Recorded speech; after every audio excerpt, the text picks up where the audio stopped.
नमस्कार। Career shaper पर आपका स्वागत है। मैं सुभाष पोद्दार हूँ। नियति ने मुझे कुछ कार्य सौंपे हैं और वो है बीपीएससी प्रतिभागियों के लिए कुछ अद्वितीय प्रश्नों का सेट तैयार करना। आज का सेट आधुनिक भारत पर है, जिसमें लाल बाल पाल की गरमपंथी तिकड़ी में से 2 लाल और बाल पर ऑब्जेक्टिव्स तैयार किए गए हैं। आइए स्वयं को संपुष्ट कर लें। क्वेश्चन नंबर 1, बाल गंगाधर तिलक के लिए निम्नलिखित शब्द या शब्द समूह प्रयुक्त हुआ। अब आप लोग तो बीजी तिलक के बारे में काफ़ी कुछ पढ़ लिए होंगे और प्रायः पढ़ते ही रहते हैं, तो आप ये ऑप्शन देखें, इनके लिए क्या शब्द या शब्द समूह प्रयुक्त हुआ है। Lokmanya, uncrowned king of India, arc offender, father of unrest in India. अब ऐसे तो लोकमान्य तो इनका विशेषण है ही, ये सभी जानते हैं, लेकिन रेस्ट 3 ऑप्शंस जो है ये थोड़ा यूनिक है, इसके बारे में विचार करें। तो हालांकि ये सारे ऑप्शन सही हैं, ये बाल गंगाधर तिलक के लिए इन सारे विशेषणों का प्रयोग किया गया है। तो इसमें लोकमान्य और अनक्राउंड किंग ऑफ इंडिया जो है, ये तिलक को आदर के साथ इस रूप में याद किया जाता है, क्योंकि देशभक्ति की परंपरा या कल्ट कह लीजिए को लोकप्रिय बनाने में इन्होंने लीडिंग रोल निभाया और कांग्रेस आंदोलन को गहराई दी। तो ये सही है, अनक्राउंड किंग ऑफ इंडिया यानी कि भारत का बिना मुकुट वाला राजा। अब तीसरा देखें, आर्क ऑफेंडर।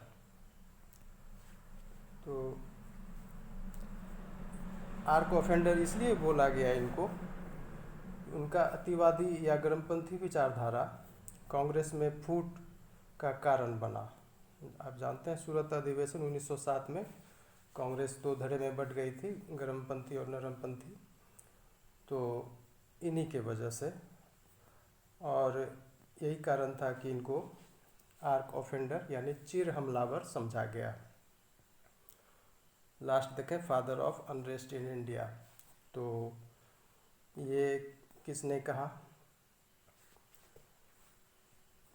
अब इसमें थोड़ा सा बैकग्राउंड ले लीजिए कि ये जो एंग्लो इंडियन ब्यूरोक्रेसी था, उसने तिलक को एक सेडिशनिस्ट यानी प्रताड़ित करने वाला माना, और सर वैलेंटाइन चिरोल ने उन्हें father of unrest in India कहा। हालांकि तिलक इस पर बहुत गुस्सा गए। तिलक ने चिरोल पर मानहानि का दावा ठोका और इस सिलसिले में इंग्लैंड गए, लेकिन केस खारिज हो गया, केस को खारिज कर दिया गया, और तब जाके तिलक की आंखें खुली कि ब्रिटिश सरकार का वास्तविक चरित्र कुछ और है। तो इस तरह से ये चारों का चारों ऑप्शन सही है, इसका आंसर ई चला जाएगा। ये सारे ऑप्शन सही हैं, आंसर ई जाएगा। क्वेश्चन नंबर 2 देखें, तिलक के संदर्भ में सही है, तो ऑप्शन में जाएं।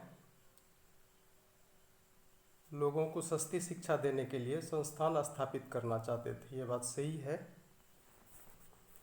कि तिलक ने अगरकर के साथ ऐसी योजना बनाई थी कि देशवासियों को थोड़ा सस्ती शिक्षा मुहैया कराई जाए। बी नंबर देखें, अगरकर के साथ पूना न्यू इंग्लिश स्कूल की स्थापना की। ये भी बात सही है, क्योंकि जब अगरकर के साथ ये योजना बनाई गई थी, तिलक और वो दोनों मिल के बनाए थे, तो ये पूना न्यू इंग्लिश को स्थापित किया गया अगरकर के साथ तिलक के द्वारा। ये काम जनवरी 1890 में हुआ। और सी नंबर देखें, डेक्कन एजुकेशनल सोसाइटी के निर्माण में साथ थे। ये भी बात सही है कि जो ये बना था DES, उसमें ये एसोसिएटेड थे। और 4 नंबर देखें, फर्ग्यूसन कॉलेज पूना की स्थापना से जुड़े थे। और ये भी बात सही है कि इसके फाउंडेशन में भी ये एसोसिएटेड थे। तो इसका भी चारों ऑप्शन सही हुआ। तो इसका आंसर चला जाएगा आपका ई। चारों के चारों सही हैं। 3 नंबर देखें, तिलक ने गांधी से भी पहले जनसंपर्क इन माध्यमों से बढ़ाना चाहा। गांधी जी तो बाद में जनमानस के नेता बने, लेकिन उससे पहले तिलक ने इस तरह का प्रयास किया। तो उसके लिए ये क्या क्या मतलब कि कुछ अपनाए कि कैसे व्यक्ति जो है मतलब कि मोबिलाइज किया जाए, गैदर किया जाए। उससे फ़ायदा था कि एक तो ब्रिटिश गवर्नमेंट का चरित्र समझना, दूसरा कि देश प्रेम की भावना भी जागृत होती इससे। तो इसके लिए उन्होंने अखाड़ा, लाठी club, anti cow killing society, Shivaji एवं गणपति महोत्सव, ये सारा काम करवाया। और ये भी चारों के चारों सही ऑप्शन है। अब देखें, ये जो अखाड़ा, लाठी क्लब और एंटी काउ किलिंग सोसाइटी है, तो ये सब इसलिए करना पड़ा कि तिलक पहले राष्ट्रवादी नेता थे जिन्होंने जनता से नज़दीकी बढ़ाने की चाह रखी, और इस मामले में वो गांधी के फोररनर थे। इसी उद्देश्य से उन्होंने इन तीनों की स्थापना की। और डी नंबर देखें, शिवाजी और गणपति महोत्सव, इसमें है क्या कि राष्ट्र के प्रति लोगों में सेवा भावना जागृत करने हेतु ऐसा काम उन्होंने किया। तो ये सारा चीज़ जनसंपर्क का ही काम था। तो ये सब चीज़ गांधी से पहले इन्होंने कर रखा था। तो इस तरह से इसका भी चारों ऑप्शन सही हुआ। आंसर ई जाएगा, सब सही है।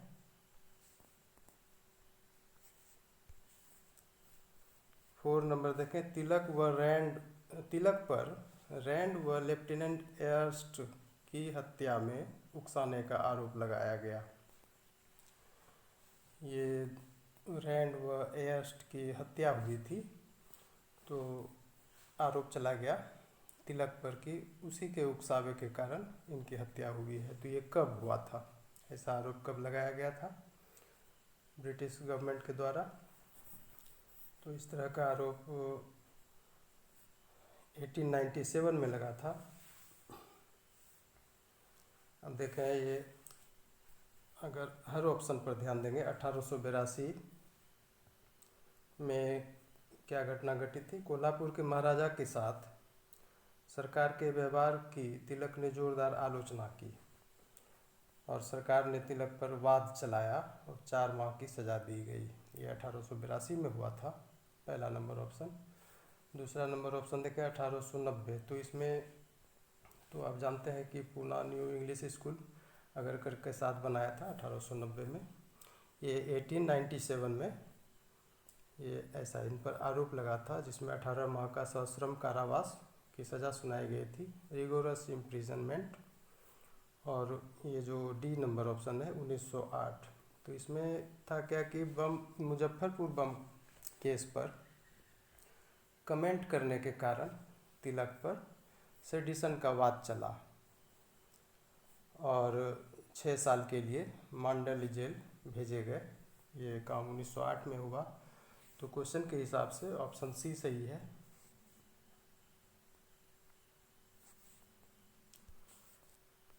फाइव नंबर देखें, तिलक ने नरमपंथियों के विरुद्ध नेशनलिस्ट पार्टी बनाई। इसके गठन में शामिल अन्य लोग थे।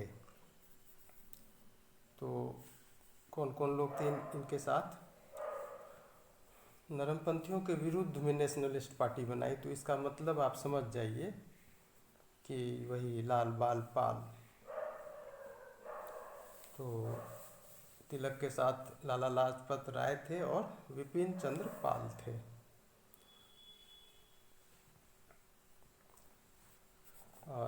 ऐसा कहा जाता है कि नेशनलिस्ट पार्टी अर्थात extremist party organised against the weak kneed party of the old guard यानी द मॉडरेट्स। तो इसमें ए और बी सही है, तो इसका भी आंसर आपका ई चला जाएगा। ये और ये सही है, तो आंसर ई जाएगा। 6 नंबर देखें, भारत में केवल एक अतिवादी सही मायने में था और वो तिलक था। ये स्टेटमेंट है, तो ये किन का स्टेटमेंट रहा तिलक के प्रति? तो आप टेक्स्ट पढ़ेंगे तो ये सब चीज़ आएगा माइंड में। तो ये लॉर्ड मॉन्टेग्यू थे जिन्होंने ऐसा कहा था। तो मॉन्टेग्यू ने चिंतामणि से ऐसा कहा था जब तिलक का आर्क ऑफ एंडर वाला अतिवादी रुख से कांग्रेस में फूट पड़ी थी सूरत अधिवेशन 1907 में, तब मॉन्टेग्यू ने चिंतामणि से ऐसा कहा था। तो ऑप्शन ए सही है इसमें।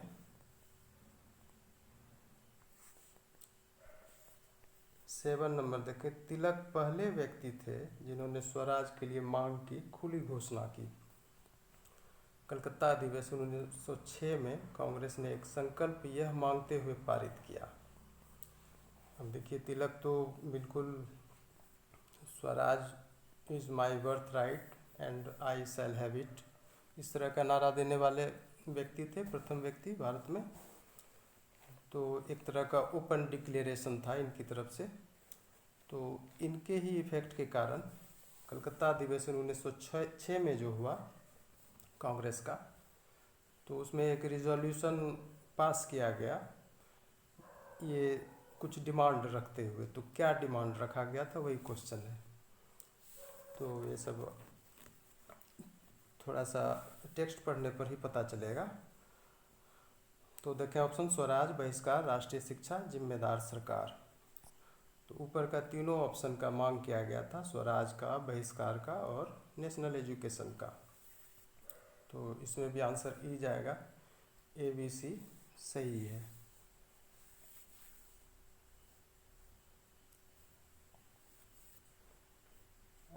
इसका आंसर हो जाएगा 7 का ई, यानी कि ये सही है, ये सही है और ये सही है, ई जाएगा आंसर।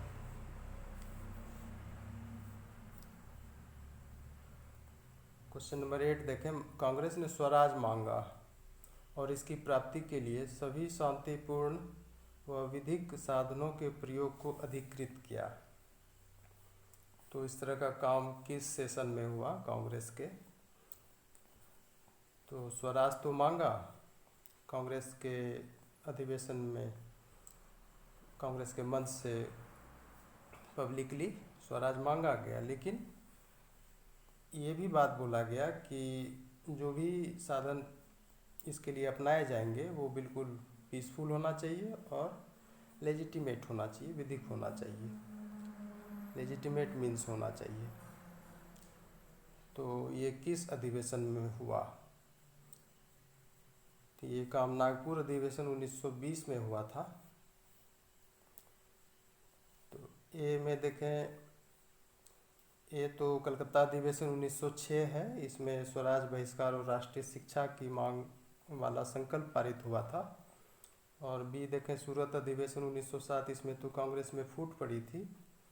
और सी देखें, लखनऊ अधिवेशन 1916, इसमें एनी बेसेंट के सहयोग से कांग्रेस एक हुआ था, यानी नरमपंथी और गरमपंथी दोनों मिल गए। और फिर डी नंबर जो है, नागपुर अधिवेशन में स्वराज मांगा गया। तो आंसर इसका डी हो जाएगा।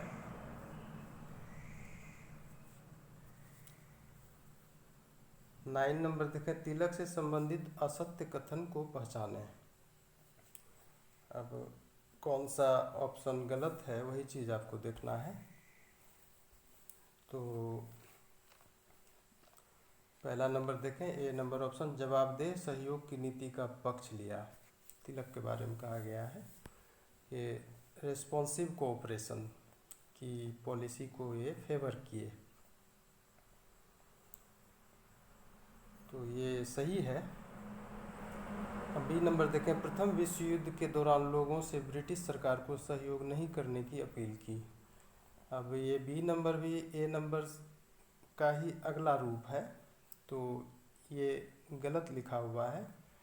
नहीं जो यहाँ पर है वो गलत है, सहयोग करने की अपील की गई थी तिलक के द्वारा। तो और ये अपील इसलिए किया गया था कि इसके एवज में ब्रिटिश सरकार से रेसिप्रोकल गेस्चर की अपेक्षा की गई थी उनके द्वारा, तिलक के द्वारा, और भारत के लिए होम रूल की घोषणा करने के लिए आगे आने को कहा गया था। किसको कहा गया था? ब्रिटिश गवर्नमेंट को कहा गया था कि आप होम रूल की घोषणा कीजिए हम लोगों के लिए। हालांकि ऐसा हुआ नहीं। खैर, तो ये बी नंबर गलत है। सहयोग करने की अपील की थी तिलक ने, तो ये गलत हुआ, असत्य हुआ। सी नंबर देखे, पूना में होम रूल लीग का गठन किया। तो जब इनका ये जो रेसिप्रोकल गेस्चर चाहते थे ब्रिटिश गवर्नमेंट से, ये जब फुलफिल नहीं हुआ तो ये निराश होकर 1916 में होम रूल लीग का गठन किए। ये सही है। और डी नंबर देखें, भारत सरकार अधिनियम 1919 से असंतुष्ट थे। ये भी बात सही है। तो इसमें कौन सा असत्य हुआ? बी नंबर असत्य हुआ। 9 का आंसर बी हो जाएगा। क्वेश्चन नंबर 10 देखें, तिलक के संदर्भ में सत्य कथन का परीक्षण करें। ऑप्शन देखें, राजनीति में नरमपंथी, सामाजिक सुधार में गर्मपंथी। तो तिलक के बारे में कुछ अगर थोड़ा सा सिंसियरली पढ़े होंगे तो ये सब पकड़ में आ जाएगा। राजनीति में नरमपंथी नहीं थे, वो गर्मपंथी थे। तो पहला तो ऐसे ही गलत हो गया। दूसरी बात की सामाजिक सुधार में नरमपंथी थे, तो ये भी ऑप्शन गलत हो गया। तीसरा है एज ऑफ कॉन्सेंट बिल का समर्थन किया, ये भी गलत है, इसका अपोज किया था इन्होंने। चौथा है the Arctic home of the Vedas लिखा, ये सही है, ये इनकी कृति थी, बुक था इनका the Arctic home of the Vedas, और एक बुक था गीता रहस्य। तो सत्य कथन इसमें डी नंबर हुआ।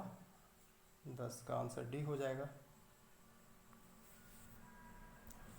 11 नंबर देखें, गोखले और तिलक दोनों प्रथम श्रेणी के देशभक्त थे, किंतु दोनों के तेवर यानी टेम्परामेंट एक दूसरे से भिन्न थे।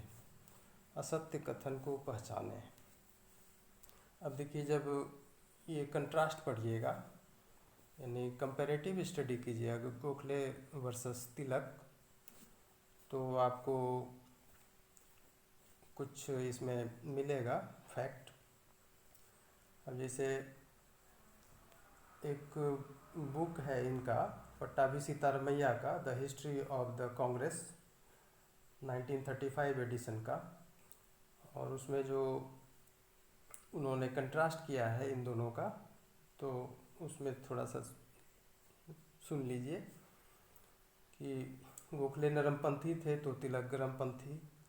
गोखले संविधान में सुधार चाहते थे, उस समय के एग्जिस्टिंग कॉन्स्टिट्यूशन जो था उस समय का, उसमें रिफॉर्म चाहते थे, सुधार चाहते थे, जबकि तिलक उसको रिकंस्ट्रक्ट करना चाहते थे, पुनर्रचना करना चाहते थे। गोखले एक तरफ नौकरशाही के साथ काम करना चाहते थे, उसको आवश्यक समझते थे उस समय, जबकि तिलक नौकरशाही के साथ बिल्कुल लड़ाई के मूड में रहती थी, उससे हर हमेशा लोहा लेने की बात वो करते रहते थे। और चौथा है कि गोखले जहाँ संभव हुआ सहयोग किया और जहाँ आवश्यक हुआ विरोध किया। उस समय का जो नीति नियम वगैरह था, जहाँ तक संभव हुआ वो उसका सहयोग भी किया, लेकिन आवश्यकता पड़ी तो विरोध भी किया गोखले। जबकि तिलक को देखिए ऑब्स्ट्रक्शन की नीति अपनाई, बिल्कुल बाधा। और गोखले का मुख्य चिंता था प्रशासन और इसका सुधार, जबकि तिलक का मुख्य प्राइम कंसर्न था, मुख्य चिंता राष्ट्र और उसका उत्थान। और गोखले का आइडियल क्या था? प्रेम और सेवा, जबकि इनका आइडियल था सेवा और सफरिंग, सर्विस एंड सफरिंग्स। इनका गोखले का मेथड था विदेशी को जीतना, और तिलक का मेथड क्या था? विदेशी को हटाना। देखिए किस तरह से बिल्कुल टेम्परामेंट डिफरेंट जा रहा है। और इसके आगे है कि गोखले चाहते दूसरों की सहायता पर निर्भर रहे, गोखले दूसरों की सहायता पर निर्भर रहे, और तिलक में वो बात नहीं थी, ये स्व सहायता पर निर्भर रहे। गोखले वर्गों व प्रबुद्ध जनों को देखा और तिलक सामान्य जनों को देखा। ये मास मिलियंस में विश्वास रखते थे। और देखिए गोखले का जो अखाड़ा था, अखाड़ा मतलब यहाँ कर्म भूमि है, वो काउंसिल चैम्बर था, जबकि इनका जो मंच था तिलक का फोरम, वो विलेज मंडप था। गोखले का जो मीडियम ऑफ एक्सप्रेशन था वो इंग्लिश था, जबकि तिलक का मराठी था। गोखले स्वशासन चाहते थे, जिसके लिए लोगों को स्वयं फिट करना था अंग्रेजों द्वारा जांचने के बाद, लेकिन तिलक स्वराज चाहते थे, जो लोगों का जन्मसिद्ध अधिकार था, किसी विदेशी ताकत का दखल नहीं चाहते थे।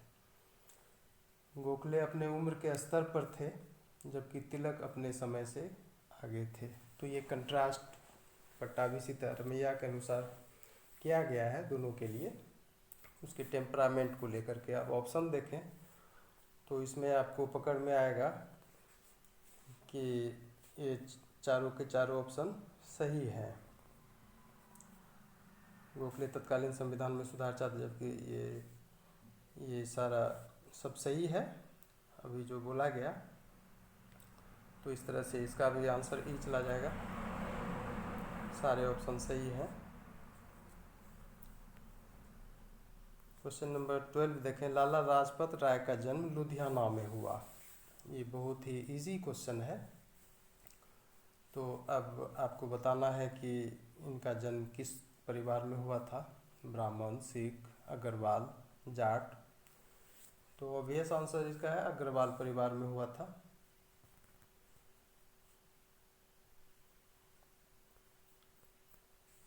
सी होगा इसका आंसर।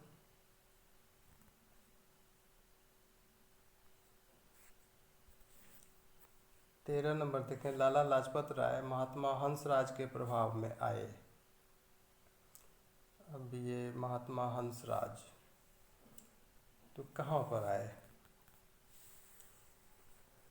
अब देखिए ऑप्शन अगर देखेंगे लाला लाजपत राय के संदर्भ में, तो ए नंबर है लुधियाना, लुधियाना में तो वो पैदा हुए। बी नंबर देखें हिसार, हिसार में उन्होंने लॉ की प्रैक्टिस शुरू की।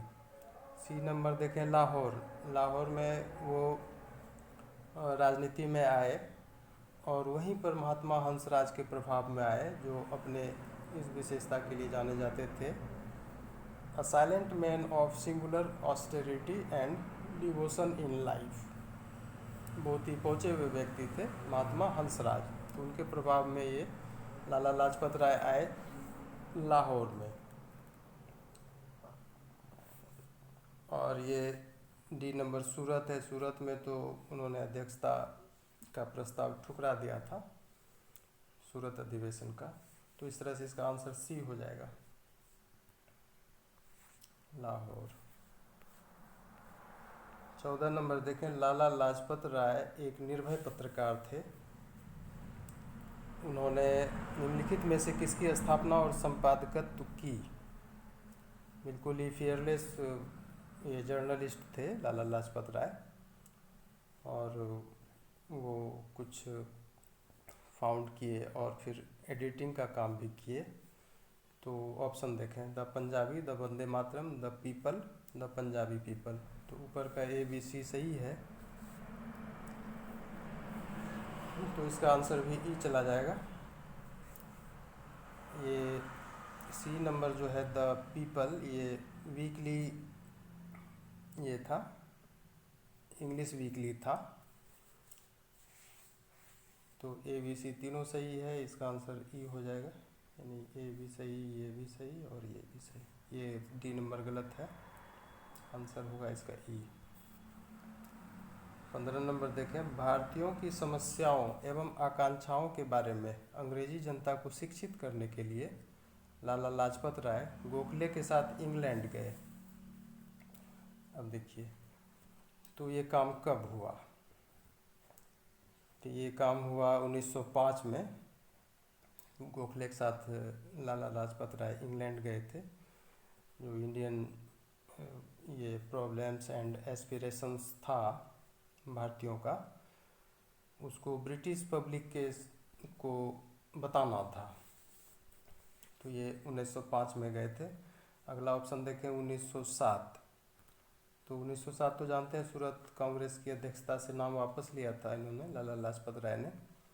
और 1914 देखें सी नंबर। तो 1914 में ये इंग्लैंड गए, फिर बाद में अमेरिका गए भारत के केस में अपना समर्थन देने और साम्राज्यवाद के विरुद्ध जनमत बनाने के लिए, एक ओपिनियन बिल्डअप करने के लिए वो यूएसए भी गए थे 1914 में। और फिर डी नंबर देखें 1920। तो ये 1920 कांग्रेस के विशेष सत्र यानी कलकत्ता अधिवेशन सितंबर 1920 में पीठासीन होने के लिए चुने गए थे। तो प्रश्न के हिसाब से आंसर ए सही है, 1905। 16 नंबर देखें, लाला लाजपत राय के संदर्भ में सत्य कथन की पहचान करें। तो ए नंबर देखें, सच्चे व समर्पित आर्य समाजी। ये बिल्कुल ही सही है, ये बहुत ही ट्रू और डिवोटेड आर्य समाजिस्ट थे ये। बी नंबर देखें, सच्चे व समर्पित ब्रह्म समाजी। ये गलत है। सी देखें, डीएवी कॉलेज लाहौर की स्थापना से संबद्ध। ये सही है।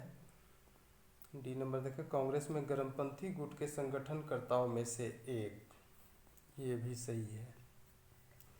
गर्मपंथी गुट के संगठनकर्ता कौन कौन थे? वही लाल, बाल और पाल, उसमें से एक थे ये भी। तो इनमें कौन सा सही हुआ? ए सही हुआ, सी सही हुआ, डी सही हुआ। तो इसका भी आंसर ई जाएगा। ये सही हुआ, ये सही हुआ और ये भी सही हुआ, आंसर ई जाएगा। 17 नंबर देखें, 1907 में लाला लाजपत राय ने सूरत कांग्रेस की अध्यक्षता से अपना नाम वापस ले लिया। उन्होंने किसके प्रस्ताव को ठुकरा दिया? तो ये तिलक थे जो इनके नाम का प्रस्ताव लेके आए थे, लेकिन इन्होंने उसको ठुकरा दिया। तो ऐसा, तो इसका आंसर बी हो जाएगा, 17 का तिलक। 18 नंबर देखें, लाला लाजपत राय 1922 में असहयोग आंदोलन के वापस लिए जाने के, अब देखिए ये थोड़ा सा जैसे नहीं होता है कि किसी लाइन को मतलब पूर्ण करना है, तो उस टाइप से भी क्वेश्चन कभी सेट किया जाता है। अब देखें, 1922 में असहयोग आंदोलन के वापस लिए जाने के क्या थे? पक्ष में थे, विपक्ष में थे, तटस्थ थे, या फिर पहले असहमत फिर गांधी के कहने पर सहमत हुए? तो ये वेल नोन है, आंसर इसका बी होगा, विपक्ष में थे। तो ये जो डी नंबर है, पहले असहमत फिर गांधी के कहने पर सहमत हुए, ये हुआ था उस समय जब नॉन कोऑपरेशन पॉलिसी मतलब कि सामने आया था। तो उससे वो पहले वो मतलब कि डिससेटिस्फाइड थे, फिर गांधी के कहने पर वो थोड़ा झुके, सहमत हुए। तो प्रश्न के हिसाब से इसका आंसर बी हो जाएगा, विपक्ष में थे।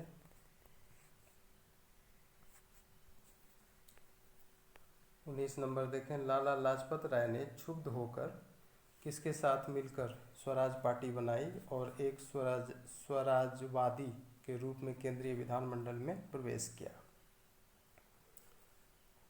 अब ये क्षुब्ध होकर स्वराज पार्टी का निर्माण किया इन्होंने और फिर स्वराजवादी के हैसियत से वो चुनाव लड़े, फिर वो सेंट्रल असेंबली में गए।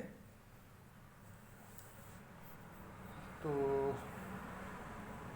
ऑप्शन देखें, बीजी तिलक। अब क्वेश्चन क्या है, किसके साथ मिलकर स्वराज पार्टी बनाई? तो 19 नंबर ये देखें, ये थे 2 व्यक्ति थे इनके साथ में, आपको याद होगा, चित्तरंजन दास और मोतीलाल नेहरू। तो इसका पी और सी सही है। इसका आंसर हो जाएगा ई, यानी कि CR दास, ML नेहरू, आंसर ई जाएगा इसका।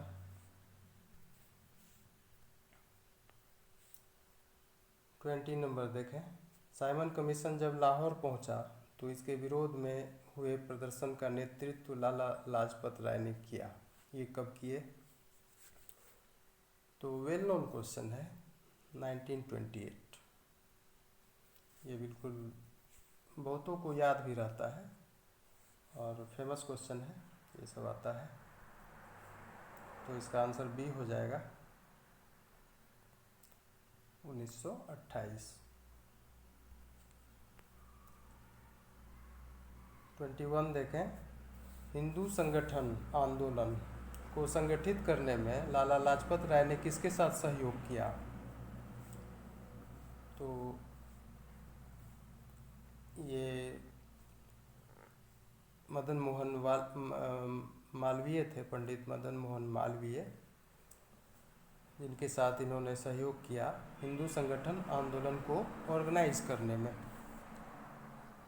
और क्या काउज था, रीज़न क्या था इसके पीछे? कि लाला लाजपत राय जो थे हिंदू मुस्लिम एकता में विश्वास रखने वाले थे, लेकिन वो अकारण अल्पसंख्यक तुष्टीकरण की नीति के चलते हिंदू हितों का बलिदान देने को तैयार नहीं थे। यानी वो चाहते थे कि जो हिंदू इंटरेस्ट है, हिंदू हित है, तो उसकी रक्षा होती रहे और एक सामाजिक समरसता भी बनी रहे, जैसे कि हिंदू मुस्लिम एकता, उसमें भी विश्वास रखते थे, प्लस अपना जो कल्चर था हिंदू होने के नाते उनकी भी सुरक्षा चाहते थे। तो इस वजह से मदन मोहन मालवीय का सहयोग किया उन्होंने हिंदू संगठन आंदोलन को ऑर्गेनाइज करने में। आंसर सी हो जाएगा।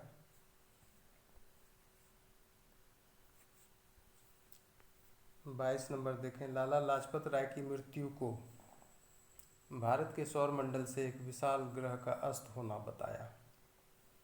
बहुत अच्छा ये स्टेटमेंट है, किनके द्वारा दिया गया था? ये सब याद रहना चाहिए, अच्छा क्वेश्चन है। ये गांधी जी के द्वारा ऐसा बोला गया था।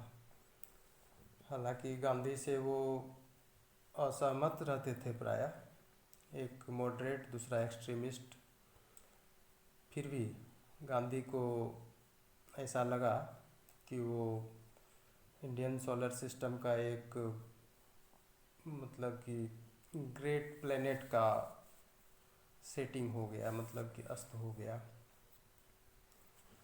क्योंकि वो साइमन कमीशन का विरोध करते हुए काफ़ी मार झेले थे, लाठीचार्ज हुआ था, तो और उसके जख्म से ही उनकी मृत्यु हो गई बाद में। तो उनके निधन पर ही ऐसा गांधी जी ने कहा था। तो 22 का ए हो जाएगा आंसर। 23 देखें, भारतीय इतिहास में गांधी युग की अवधि है, बहुत ही लोकप्रिय कह लीजिए या फिर मतलब कि सार्वकालिक कह लीजिए, ऐसा क्वेश्चन है। गांधी युग चलता है, ऐसा इसलिए होता है कि इनका बहुत ही विशाल काम हुआ इंडियन फ्रीडम स्ट्रगल में, और एक तरीके से हुआ, और एक सैद्धांतिक रूप में हुआ, जिसका फॉलो आज विश्व कर रहा है अभी भी। तो एक गांधी युग की शुरुआत हुई भारतीय इतिहास में, तो वो बताना है पीरियड क्या है।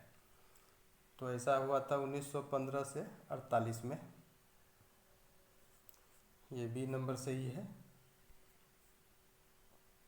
1915 to 48।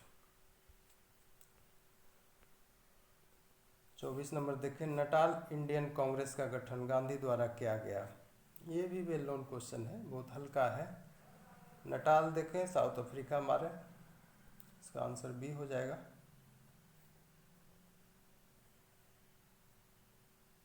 Twenty four B.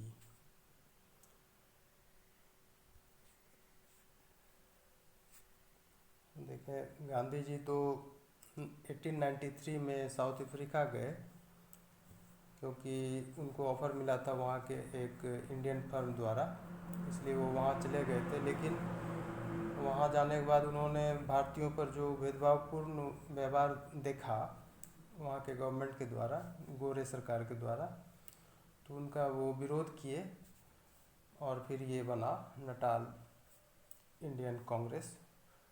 हालांकि उनको जेल भी जाना पड़ा था। तो 25 नंबर देखें, दक्षिण अफ्रीका में गांधी ने किस अधिनियम के विरोध में अहिंसात्मक सविनय अवज्ञा आंदोलन शुरू किया? ये अच्छा क्वेश्चन है। अब देखें कि non violent civil disobedience movement शुरू किया साउथ अफ्रीका में, तो विरोध किस एक्ट का हुआ था, यही पूछा गया है। तो इसमें देखें, एशियाटिक ब्लैक एक्ट, ये सही है। बी नंबर गलत है। सी देखें, ट्रांसवाल माइग्रेशन एक्ट, ये भी गलत है। डी सही है, ट्रांसवाल इमिग्रेशन एक्ट। तो इसमें ए डी सही हुआ, 25 का आंसर ई जाएगा, यानी कि ये सही है और ये डी सही है, तो आंसर ई जाएगा। तो इस तरह से 25 प्रश्नों वाला सेट मॉडर्न हिस्ट्री पर संपन्न होता है। आप इसको वॉच करें और अच्छा लगेगा, ज्ञानवर्धन भी होगा और एक डेप्थ आएगा। और ये जो एमिनेंट पर्सनालिटी हैं इंडियन फ्रीडम स्ट्रगल के, तो इनसे क्वेश्चन आता ही रहता है, तो इसको नज़रअंदाज ना करें। बहुत बहुत धन्यवाद। शुभ रात्रि।